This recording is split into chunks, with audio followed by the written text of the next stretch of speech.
নমস্কাৰ ছাৰ বাইদেউসকল, চৰকাৰী কৰ্মচাৰী আৰু পেঞ্চনাৰসকলে আপোনালোকে সুধি থকা এক শেহতীয়া খবৰ আমি লৈ আহিছোঁ যে আপোনালোকৰ অষ্টম দৰমহা আয়োগত আপোনালোকৰ দিয়ে শূন্য হ'ব নেকি? হয় ছাৰ বাইদেউসকল, আৰু এই সম্বন্ধে আমি আপোনালোকক ক'বলৈ ওলাইছোঁ যে আপোনাৰ সপ্তম দৰমহা আয়োগত আপোনালোকৰ দিয়ে আপোনাৰ শূন্য কৰা নহ'ব, কিয়নো সপ্তম দৰমহা আয়োগৰ সেই কমিটিত আপোনাৰ লিখা নাই যে যেতিয়া আপোনালোকৰ দিয়ে 50% পাৰ হ'ব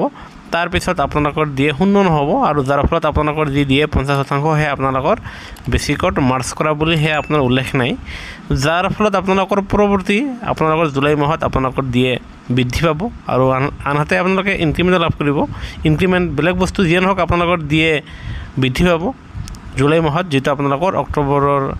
আশে পাশে সেয়া আপোনালোকৰ দৰমহাৰ সৈতে কাৰ্যকৰী হ'ব, সেয়া আৰু আপোনালোকে অৱগত। আৰু সেয়েহে ইতিমধ্যে অষ্টম দৰমহা আয়োগ পুনৰাই প্ৰৱৰ্তন কৰিবলৈ আপোনাৰ কেন্দ্ৰীয় চৰকাৰক আপোনাৰ ইতিমধ্যে প্ৰস্তাৱ প্ৰেৰণ কৰা হৈছে, আৰু সেই প্ৰস্তাৱৰ ভিত্তিত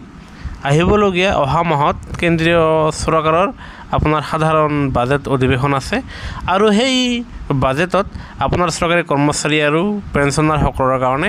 অষ্টম দৰমহা আয়োগৰ সেই সুখবৰটো কমিটি গঠনৰ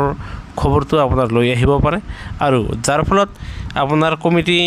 যি গঠন হ'ব আৰু সেই কমিটি গঠনৰ প্ৰতিবেদনৰ ভিত্তিত আপোনালোকৰ ফিডমেণ্ট ফেক্টৰৰ ভিত্তিত চৰকাৰী কৰ্মচাৰী আৰু পেঞ্চনাৰসকলে লাভান্বিত হ'ব পাৰিব। আৰু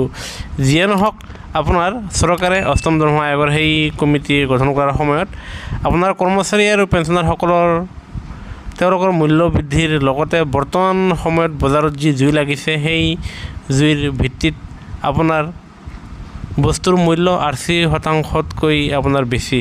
বৃদ্ধি পাইছে, তেনেস্থলত যাতে চৰকাৰী কৰ্মচাৰী আৰু পেঞ্চনাৰসকলে লাভান্বিত হ'ব পাৰে, সেয়েহে বৰ্তমানৰ যি দিয়ে আছে সেয়া আপোনাৰ চৰকাৰী কৰ্মচাৰীসকলৰ বেছিকত মাৰ্চ কৰি অষ্টম দৰমহা আয়োগত দৰমহা বৃদ্ধিৰে আপোনাৰ সুবিধা দিবলৈ ইয়াৰে অনুৰোধ জনোৱা হৈছে। আৰু সেয়েহে লক্ষণীয় হ'ব যে অহা আম বাজেটত চৰকাৰী কৰ্মচাৰী আৰু পেঞ্চনাৰসকলে অষ্টম দৰমহা আয়োগৰ গুৰুত্বপূৰ্ণ খবৰ লাভ কৰিব পাৰে। সেয়েহে এই শেহতীয়া খবৰটো পোৱাত আমি আপোনালোকৰ সৈতে পোনপ্ৰথমে শ্বেয়াৰ কৰিলোঁ কাৰণে ভিডিঅ'টোত নিশ্চয়তে লাইক দিব। আনহাতে চৰকাৰী কৰ্মচাৰী আৰু পেঞ্চনাৰৰ প্ৰতিটো শেহতীয়া খবৰ তথ্য সহকাৰে সকলোতে আগত পাবলৈ আমাৰ চেনেলটো ছাবস্ক্ৰাইব কৰিবলৈ নাপাহৰিব। ভিডিঅ'টো চাবৰ বাবে ধন্যবাদ। জয়